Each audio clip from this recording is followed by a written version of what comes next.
Meu nome é Diana Carvalho de Paula, eu sou médica anestesiologista aqui da equipe do Dr. Domingos de Paula Neto e eu vim contar para vocês as principais dúvidas que os nossos pacientes e nossos seguidores têm a respeito da anestesia.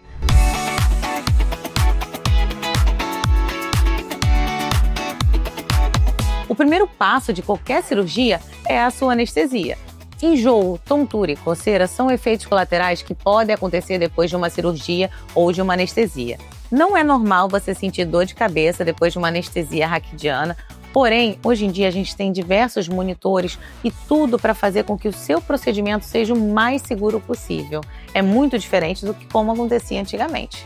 A consciência intraoperatória é algo também que acontecia no passado.